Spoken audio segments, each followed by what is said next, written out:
औज़ु बिल्लाहि मिनश्शैतानिर्रजीम बिस्मिल्लाहिर्रहमानिर्रहीम।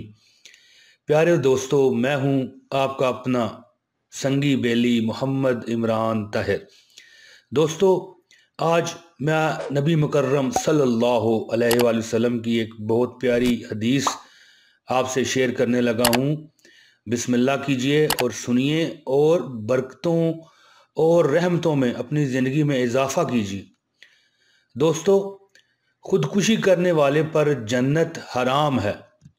नबी मुकर्रम सल्लल्लाहु अलैहि वसल्लम ने इरशाद फरमाया कि तुमसे पहली कौमों में से एक शख्स था जिसे कोई ज़ख्म हो गया था, यानी वो ज़ख्मी ऐसा हुआ और इससे उसे बड़ी तकलीफ़ होती थी।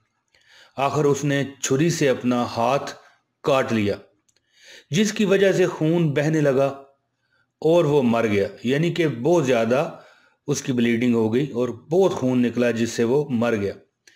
फिर अल्लाह सुब्हानो तआला ने इरशाद फरमाया कि मेरे बंदे ने खुद मेरे पास आने में जल्दी की, इसलिए मैंने भी जन्नत को उस पर हराम कर दिया। दोस्तों, ये सही बुखारी की हदीस है, हवाला भी आप देख सकते हैं। दोस्तों, इस वीडियो को अपने दोस्तों के साथ, अपने प्यारों के साथ लाजमी शेयर कीजिए और अगर आप नए हैं तो इस चैनल को सब्सक्राइब कीजिए, इस वीडियो को लाइक कर दीजिए। बहुत शुक्रिया। जल्द अगली वीडियो में अल्लाह ताला की रज़ा से फिर हाज़िरी होगी। अस्सलामु अलैकुम वरहमतुल्लाहि वबरकातुहू।